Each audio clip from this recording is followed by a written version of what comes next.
Okay, so not that I would expect that you have an answer on it, but in case some of you choose to go back and work on this, it says, what is the force exerted on a football when the leg begins movement at 0.95 meters per second?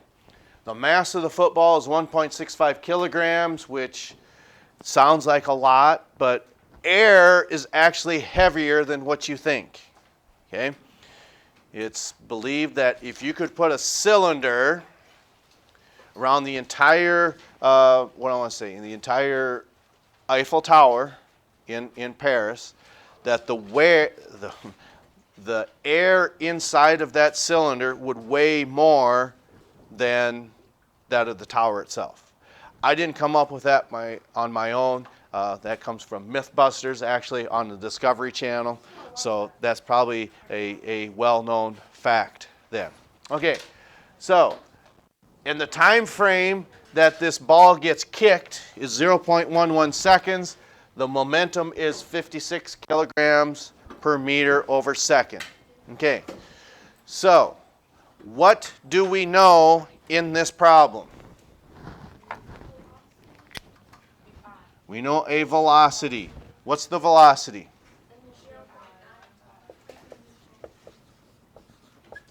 Okay.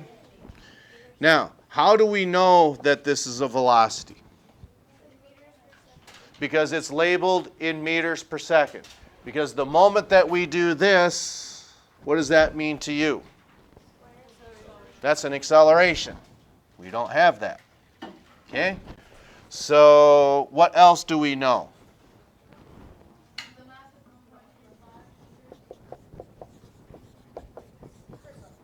Okay? What else do we know in the problem? Do we know anything else?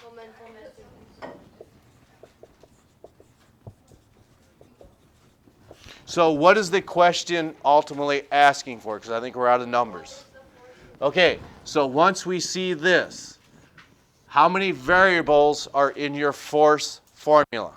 3. Okay, so that means you have to know how many? 2. You have to know 2 of them. So just so we're all on the same page, what does force equal? Force equals mass times acceleration. We've got the mass, don't we? Okay, so what are we missing then? You're actually missing the acceleration. So, do we actually have enough information to solve for our acceleration? Not right now. Why are you right? Because you're right. We have to find the final velocity. Amongst all that garbage you talk about, so you must have done it already. I haven't done it already. Oh, okay. Does anyone have the final velocity? Because you said we need to find it. Can we find the final velocity with all the information up there? Yes, we can. So for those of you who are nodding our heads yes, okay, this is why we work on these problems. What is the next thing that we can do to solve for our final velocity? You said that's missing, so that must make that the initial velocity, which it is. That's right, but why would you do that? Because you need to multiply the mass by the velocity in order to find the momentum. So That's correct. So if we have this number, or our momentum, we know that that equals not only just velocity, but you could say final velocity that we need to find because we only have the initial. Okay? So put to words, or write down what you had put to words, which was what? Because you're right. 56 divided by 1.63. So our momentum equals what? Here's our equal sign. We got the left side. What is on the right side? 1.65. We divvying up our snacks or? Oh, calculator. Oh, all right. Popped out of the blue. Okay, so what's on the right-hand side here? What else? Okay? So how do we get, now, we've encountered this how many times now? Okay? What function is this between these two? It's multiplication. How do we undo multiplication?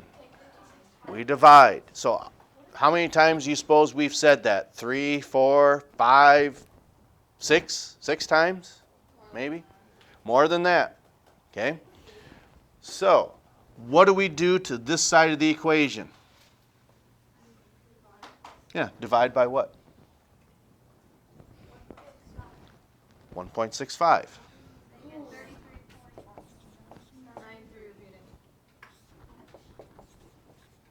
Okay? So these cancel. Your final velocity was 30 what?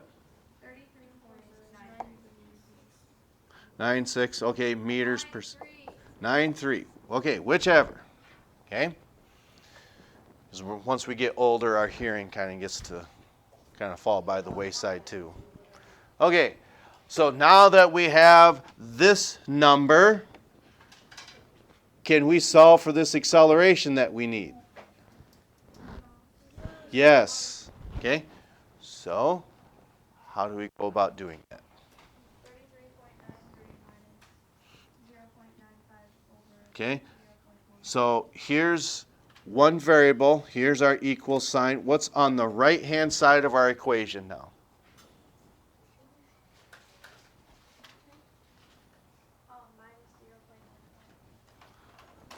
We got a fraction. What goes on top of that fraction? 33.93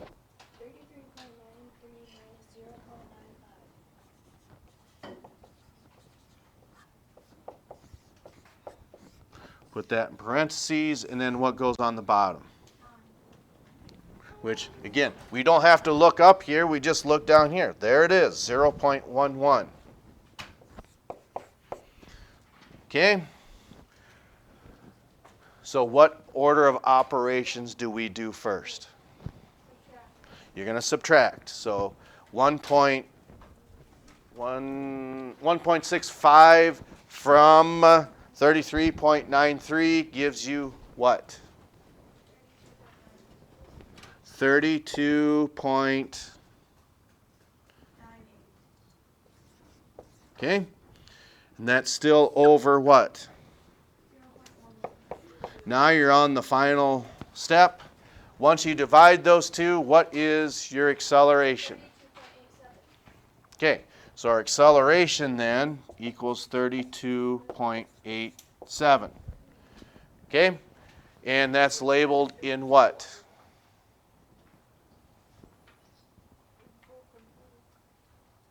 Acceleration's labeled in what? Meters per second squared. That's right. Are we on the home stretch here? Yes, now you need to take that number times your mass. We've got our mass. We've got our acceleration. Now you can find your force. All right. Front row. Are we on the bus here? Okay. Is there... Yeah, I did 32.98 divided by 0.11, and it's 299. That's my fault. Yeah. Okay. I mean, I could have swore I heard 32.87. This number No, right I here got is wrong. 299. That's the mass. Oh, 0.95. Okay. So that's going to change everything. So that probably is no longer 32. 33.93 minus 0.95.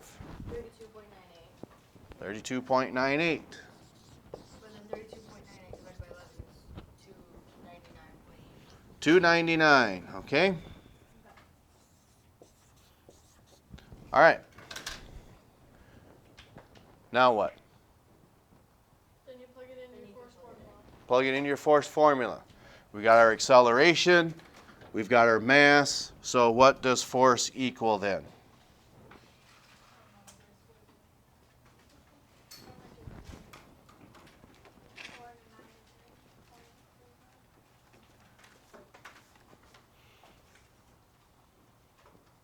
493. And what's that labeled in? Newtons. That's right.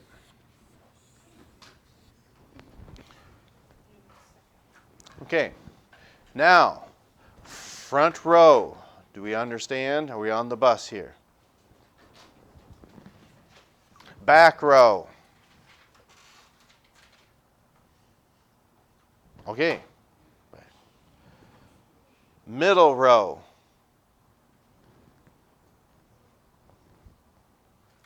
All right. So, one of the things I just want to show you quickly